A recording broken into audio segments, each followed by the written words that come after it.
دیکھیے اللہ تعالیٰ نے اولاً عالم امر کو پیدا فرمایا، کن فیکون، اور اس عالم امر میں اللہ تعالیٰ نے فرشتے اور ارواح انسانیہ کی تخلیق کی۔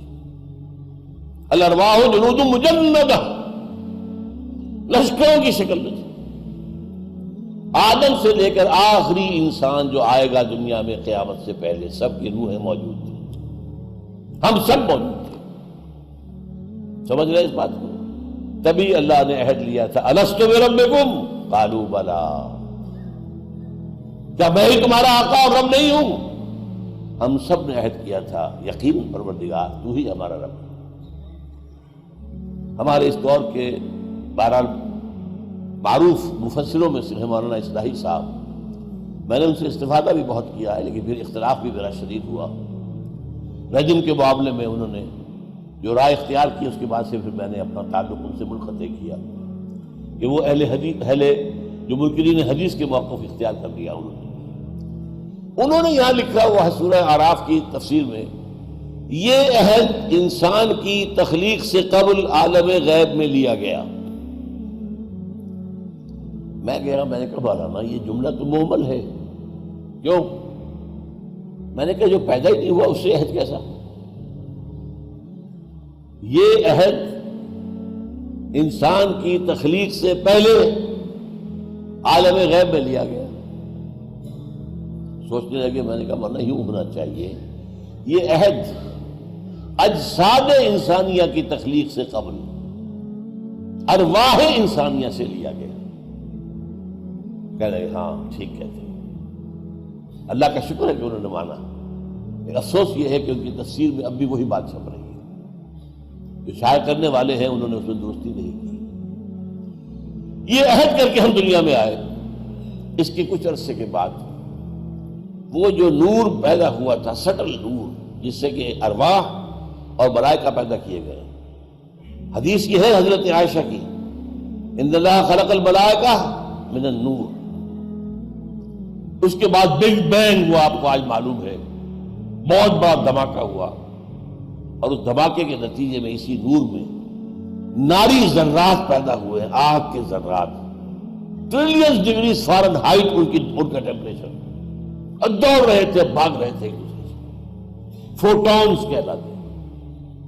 انہی فوٹونز سے پھر گیلیکسیز بنی ہیں، پھر یہ ستارے بنے ہیں، سیارے بنے ہیں۔ اور یہ بات نوٹ کر لیجئے، اس لیول پر اس آگ سے جنات کی تخلیق ہوئی ہے۔ قرآن کہتا ہے وَالْجَانَّ خَلَقْنَاهُ مِنْ قَبْلُ مِنْ نَارِ السَّمُومِ، انسانوں کی تخلیق سے بہت پہلے جنات کی تخلیق ہوئی ہے، اور آگ سے ہوئی ہے، آگ کی لپٹ، آگ کی لو، یہ قرآن سے ثابت ہے۔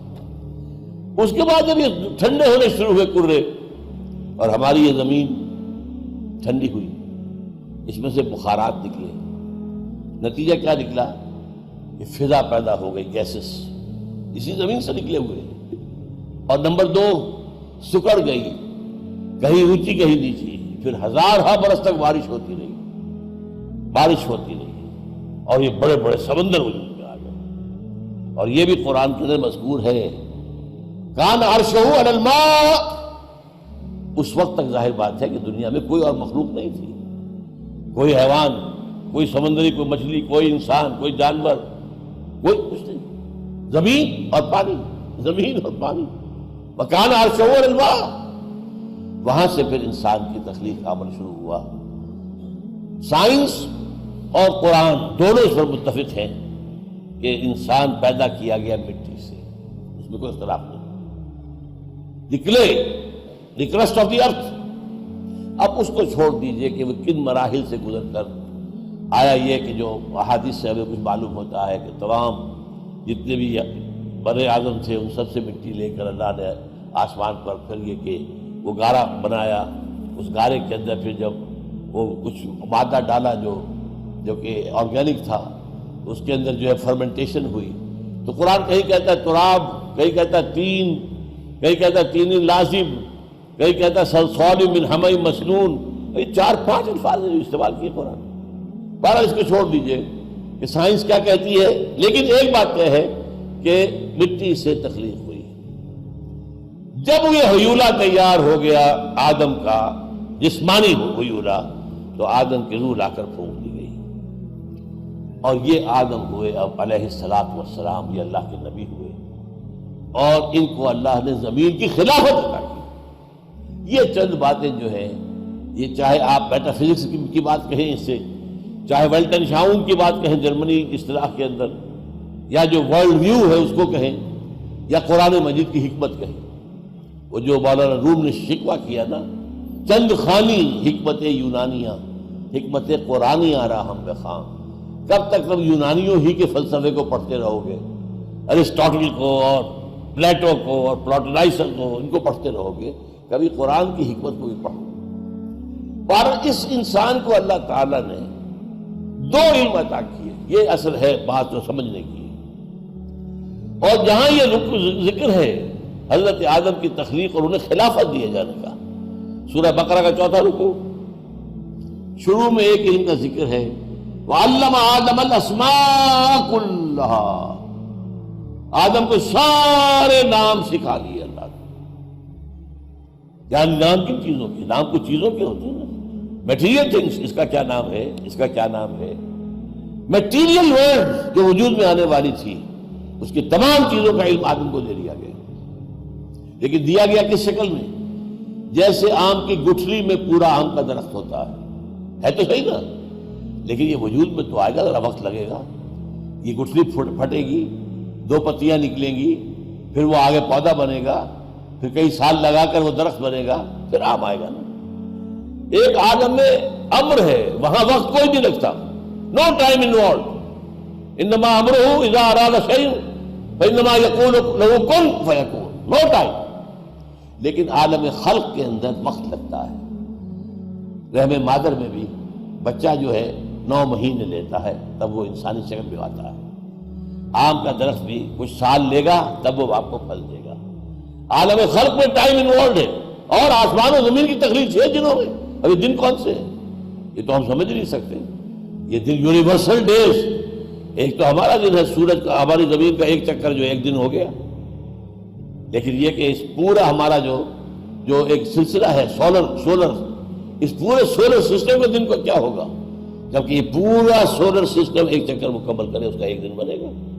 گلیکسی کا 1 دن کیا ہوگا، اس کا آپ اندازہ کر لیجیے۔ تو قرآن اسی لیے کہتا ہے نا، اللہ کا عام دن جو ہے وہ 10,000 برس کا ہے، 1000 برس کا ہے، اور ایک جگہ 25,000 برس پہ، 50,000 برس کا بھی۔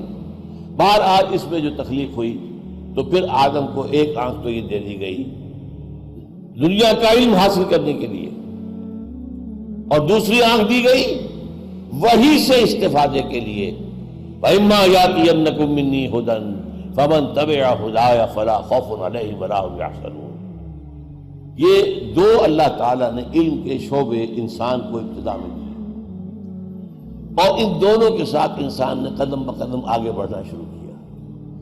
ایک طرف نبی آ رہے ہیں، اللہ کی ہدایت چلی آ رہی ہے، ہدایت میں ارتقاء ہو رہا ہے، جیسے انسانی ذہن کا ارتقاء ہو رہا ہے۔ کبھی انسان بچپنے میں بھی تھا ذہنی اعتبار سے، کبھی آخر جوان ہونے میں وقت لگا ہے اس کے۔ اسی لیے ہدایت خدا بندی پہلے دن مکمل نہیں دے دی گئی، نہیں، قرآن میں لا کر اس کی تکمیل کی گئی۔ الیوم اکملت لکم دینکم واتممت علیکم نعمتی، نعمت ہدایت میں نے اس کا اتمام کر دیا تمہارے اوپر۔ اسی طریقے سے انسان کا تمدنی ارتقاء ہوا، کبھی غاروں میں رہتا تھا، پھر قبائلی نظام بنا، پھر شہروں میں رہنا شروع کیا، پھر بڑی مملکتیں اور امپائرز کا دور آ گیا۔ اب یہ جو نظام چل رہا تھا، انسان پر ظلم کرنے والا بن گیا۔ بادشاہوں کے گلچھرے ہیں، ان کے محل ہیں، ان کے عیش ہیں، اور اس کی عیش کی جو بنیاد ہے وہ کاشتکار ہے، خون پسینہ ایک کر کے جو پھل جو حاصل کر رہا ہے فصل، لیکن اس کے بچے کے لیے کھانے کو نہیں ہے، اس کے بچے کے لیے فاقے ہیں، عیش ان کے جاگیرداروں کی ہے، بادشاہوں کے ہے۔ ان تمام کو دور کرنے کے لیے، ختم کرنے کے دین حق دیا گیا اور اس کی تکمیل کی گئی۔ الیوم اکملت لکم دینکم واتممت علیکم نعمتی ورضیت لکم